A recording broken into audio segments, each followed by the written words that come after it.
Hello guys, magandang araw po sa inyong lahat. Ito naman pong kaibigan nyo si Jake. Sa video natin ngayon, pag-usapan po natin ang pag ano po, pag-change ng car wiper ng ating sasakyan. Bakit po importante po na i-check natin at papalitan na po kung luma na at saka hindi na po masyadong gumagana. Kung bago lang kayo sa channel ko at gusto nyo ang video na ito, paki-like lang po, share, and huwag kalimutang mag-subscribe. Bilang isang car owner, hindi po ibig sabihin kung bago ang ating sasakyan ay hindi na po natin sundin ang maintenance schedule. Isa na po sa pinakamadaling maintenance na i-check natin ang ating car wiper. Alam nyo guys, ang wiper ng isang sasakyan ay napakahalaga po. Bakit? Kung sira ang wiper nyo at hindi na masyadong maganda, alam natin ang Pilipinas ay palagi lang binisbisita ng mga bagyo. Kung umuulan, hindi masyado visible ang ating windshield.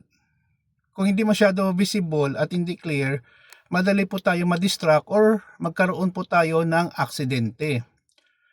Mura lang po ang mga wiper. May nabili nga ako sa Lazada, 65 pesos. Kung gusto nyo para magtagal-tagal, it can cost libo po na pesos.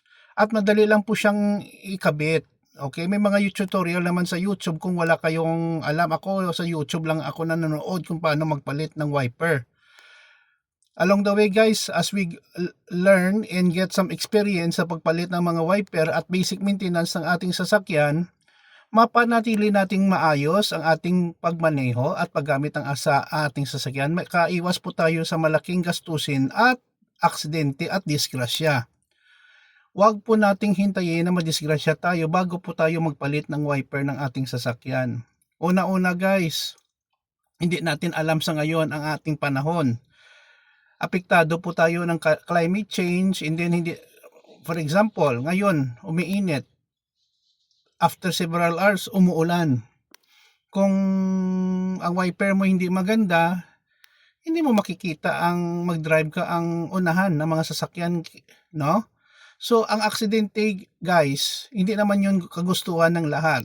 But pwede po yung maiwasan sa tamang maintenance ng ating sasakyan at pagsunod ng maintenance schedule. Palit ng oil, brake pads, battery, kung mahina na, at iba-iba pa. Alam ko magastos magkaroon ng sasakyan, pero pag-ipunan natin yan ng emergency fund. Tandaan natin, ang pagmaniho guys ay isa po siyang responsibilidad, hindi po siya privilege.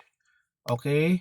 At nakasalalay po dito, hindi lang po ang ating buhay at buhay din ng ibang tao sa paligid natin, especially kung may family tayo na kasama natin sa pagmamaneho. At always aware sa ating kapaligiran, kasi minsan umiingat ka nga sa pagmamaneho pero ang ibang tao dyan hindi naman nag-iingat, madidisgrasya din tayo. Yun lang po guys, simple tips. Dapat natin i-check ang ating car wiper palagi. Maraming salamat sa inyong panonood at suporta sa channel ko. Kung wala kayo, wala din ako. More tips pa rin darating. Mag-isip tayo guys para mapag-usapan natin, no? Again, hindi po ako expert mechanic or mekaniko, but bilang car owner, natutunan ko po ito based on my personal experience at pag-maintain ng aking sasakyan. Yun lang po guys, maraming salamat. Ingat po tayo lagi. Ito naman po ang kaibigan nyo si Jake. Paalam guys, kita-kita po tayo sa sunod na video. I love you all.